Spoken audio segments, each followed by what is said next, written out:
Maria had always wanted to go on a safari in Africa.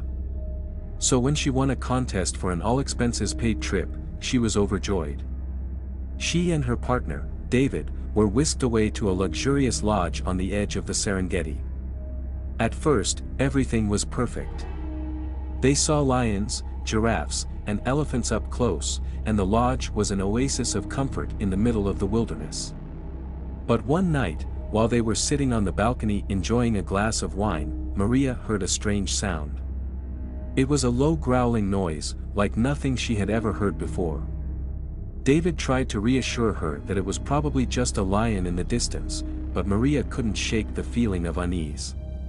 The next day, while out on a game drive, they came across a group of locals who were gathered around a tree. As they got closer, Maria realized that there was a body hanging from one of the branches. The locals didn't seem to be bothered by it, and their guide told them it was probably just a case of tribal justice. But Maria couldn't get the image out of her head. That night, while they were sleeping, Maria woke up to the sound of rustling outside their tent. She shook David awake, but he brushed it off as just an animal. But as the noise grew louder, they both knew that something was wrong. Suddenly, the tent was ripped open, and a group of men with painted faces stormed in. They were armed with spears and machetes, and they were shouting in a language Maria didn't understand. David tried to fight them off, but he was quickly overpowered. Maria was dragged outside, where she saw that the entire lodge was under attack. The locals had risen up against the tourists, angry about the intrusion into their land. Maria tried to run, but she was quickly surrounded.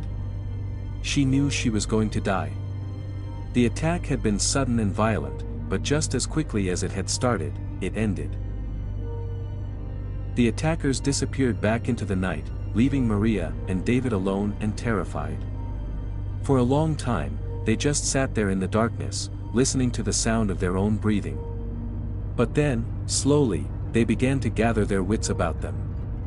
They realized that they had to get out of there.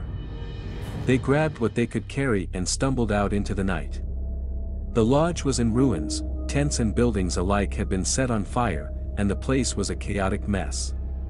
They saw a few other tourists wandering around, dazed and confused, but they didn't stop to help them. They had to get out. They followed a path that they hoped would lead them back to the road. The night was dark, and they stumbled several times over rocks and fallen branches.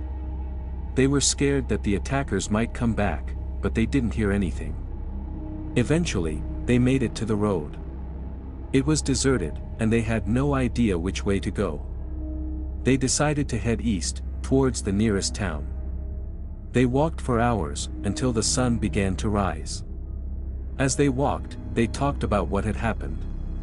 They tried to make sense of it, but it was impossible.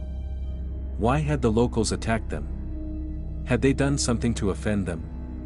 Or was it just blind rage? They finally made it to a small village, where they were able to contact the authorities. They told their story, but the officials seemed more interested in downplaying the incident than in finding the attackers. Maria and David left Africa as soon as they could. They went back to their normal lives, but they were never the same. The memory of that night stayed with them, haunting them both.